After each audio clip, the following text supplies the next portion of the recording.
Hello दोस्तों, आप सबको मेरा नमस्कार। 21 days challenge of morning nature walk and exercise का आज डे 8 चल रहा है। इस डे 8 को बहुत ही अच्छा महसूस हो रहा है। मेरा सक्सेसफुल तरीके से आज भी एक्सरसाइज कंप्लीट हो चुका है और मॉर्निंग नेचर वॉक भी कंप्लीट हो चुका है। दोस्तों, आज मैं आपके साथ ऐसे बातें शेयर करने वाला हूँ जो कि आज बहुत मैंने अपने ज़िंदगी में सीखा है। दोस्तों, यह है बात तथागत गौतम बुद्ध की ओर से। उन्होंने अपने ज़िंदगी में एक तपश्चर्या करके उन्होंने 8 बातें जान लिया, 8 मार्ग जान लिया, जिससे इंसान अपने ज़िंदगी में मोक्ष प्राप्त कर सकता है या निर्वाण प्राप्त कर सकता है। तो उन्होंने इसको बताने से पहले 4 आर्य सत्य और अष्टांगिक मार्ग बताया, जो हम अपने जीवन में अपना के ज़िंदगी को और बेहतर बना सकते हैं।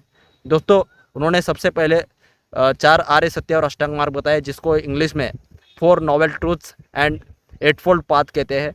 और इसको अगर हम जानें तो पहले हम जानेंगे 4 आर्य सत्य के बारे में, यानी 4 नोबल ट्रूथ के बारे में। इसमें उन्होंने कहा है कि पहला है, इस दुनिया में दुख है।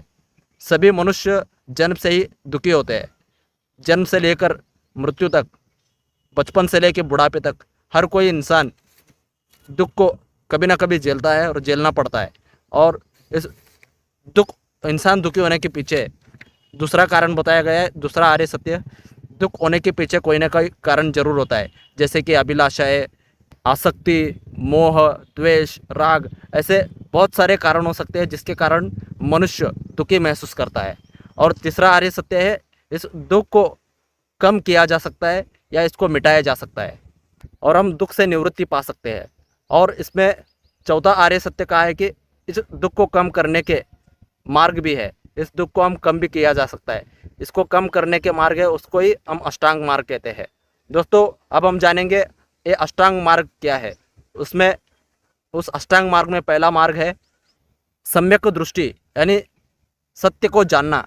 इसका अर्थ होता है सही दृष्टिकोण से किसी भी चीज़ को जानना। जो चीज़ जैसा है उसको वैसे जानना ही सम्यक दृष्टि कहलाता है। सम्यक दृष्टि यहाँ पे अर्थ ऐसा नहीं कि सिर्फ देखना, ऐसा नहीं है। सम्यक दृष्टि का अर्थ होता है अपना किसी भी चीज़ को देखने का नज़रिया, किसी भी चीज़ को देखने का दृष्टिकोण, ये होता है सम्यक दृष्टि।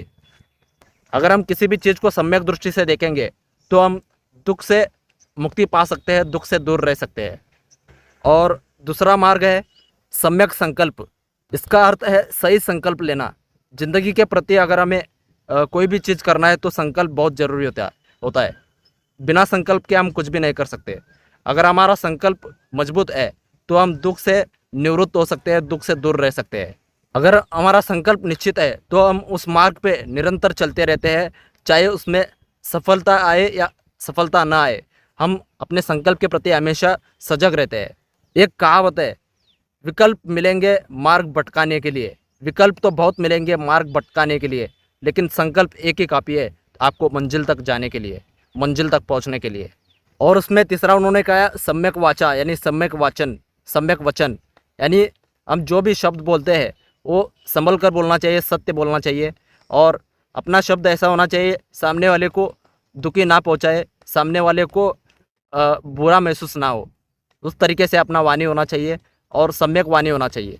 हमारे वाणी में सत्यता होना चाहिए और हम शब्द शब्द संभाल के बोलना चाहिए, क्योंकि शब्द से ही इंसान अपने साथ अच्छा जुड़ सकता है या अपने शब्द से ही अपने साथ टूट भी सकता है। तो इसलिए शब्द बहुत ही कीमती है। ये जो जीभ है वो दुधारी तलवार है। जैसे कि इस तलवार से हम किसी की रक्षा भी कर सकते हैं, इस तलवार से किसी की हम वध भी कर सकते हैं। अगर आप किसी को सच्चा फीडबैक भी देना चाहते हो तो आप ज़रूर दीजिए, लेकिन ये बात हमेशा याद रखिए कि अगर उनको कोई शब्द बोलते समय उनको अपमानित महसूस ना हो, इसका ख्याल रखना चाहिए। और उसके बाद आता है सम्यक कर्म। सम्यक कर्म यानी सत्य मार्ग से कर्म करते रहना है। हम जो भी कर्म करते रहते हैं उसको सत्य मार्ग से कर्म करते रहना है। चाहे हमें उस काम का प्रशंसा मिले या ना मिले, हमें पूरे ईमानदारी से उस कर्म को करते रहना है। बस एक ही चीज़ याद रखना है कि मैं इस धरती पे आया हूँ, ये मेरी जिम्मेदारी है, मैं कर्म करते ही रहूँगा और करके ही रहूँगा। बस ये अगर एटीट्यूड, ये भावना अगर अपने अंदर है तो आपको कोई भी चीज़ दुखी नहीं कर सकती। आप दुख से मुक्ति पा सकते हो, दुख से दूर भी रह सकते हो।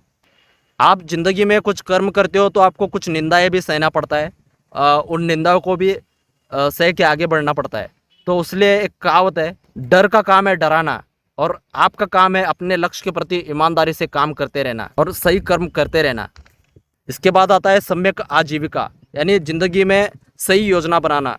हम ज़िंदगी में क्या पाना चाहते हैं, क्या बनना चाहते हैं, और साथ ही साथ ज़िंदगी को अपना लाइफ बैलेंस रखना है, तो हमें योजनाएं बनाना बहुत ज़रूरी होता है। अपना आजीविका जीने के लिए हमें किन चीज़ों की ज़रूरत है, उस चीज़ को अगर हम जान लिया तो दुखी होने की कोई ज़रूरत नहीं है। क्योंकि बोला जाता है कि हमारे उद्देश्य और हमारे कृति एक जैसे हो, मैचिंग एक्शन हो, तो हमें किसी भी चीज़ को दुखी होने के कारण नहीं है। हम उस चीज़ को सम्यक आजीविका जी सकते हैं। जैसे कि बोला जाता है कि हमारे ज़िंदगी में लाइफ बैलेंस रहना चाहिए, फिजिकली बैलेंस रहना चाहिए, मेंटली बैलेंस रहना चाहिए, सोशली बैलेंस रहना चाहिए, फाइनेंशियली बैलेंस रहना चाहिए, और साथ ही साथ स्पिरिचुअली भी बैलेंस रहना चाहिए। इन चीज़ों में अगर हम अपना ज़िंदगी आजीविका जीने के लिए इसको बैलेंस रखेंगे तो 100% हम दुख से मुक्ति पा सकते हैं। इसके बाद आता है सम्यक व्यायाम। यहाँ पे व्यायाम का अर्थ ये नहीं कि सिर्फ शरीर से व्यायाम करना। यहाँ पे व्यायाम का अर्थ आता है कि शारीरिक व्यायाम के साथ साथ मानसिक व्यायाम भी करना। मानसिक व्यायाम क्या होता है? जैसे कि हमारे डेली लाइफ में, हमारे ज़िंदगी के अंदर हमें दिन भर बहुत सारे अच्छे और बुरे विचार भी आते हैं। ज़्यादा से ज़्यादा अगर बताए तो हमारे दिमाग के अंदर दिन भर बुरे विचार ही ज़्यादा आता है। उस बुरे विचार को, जो भी विचार आ रहा है उसको आने से रोकना है, और जो भी अपने अंदर बुरे विचार ऑलरेडी है उसको निकालने का प्रयास करना है, उसको निकालना है। अगर इस चीज़ को निकालेंगे, इस बुरे विचार को निकाल के जो भी नया बुरे विचार अपने अंदर प्रवेश करने जा रहे हैं उसको अगर हम आने से रोकेंगे तो 100% हम दुखी से मुक्ति पा सकते हैं और दुख से दूर रह सकते हैं। दोस्तों बोला जाता है कि पहला सुख निरोगी काया और दूजा सुख जेब में माया। दोस्तों अगर अपना मेंटल हेल्थ और फिजिकल हेल्थ दोनों अच्छा है, और ये दोनों अच्छा है, तो हम बहुत सारी चीज़ें पा सकते हैं, और उसी के साथ हम दुख से मुक्ति भी पा सकते हैं। दोस्तों इसके बाद आता है सम्यक स्मृति, यानी अपने स्मृति को जागरूक रखना, यानी जागरूकता रहना।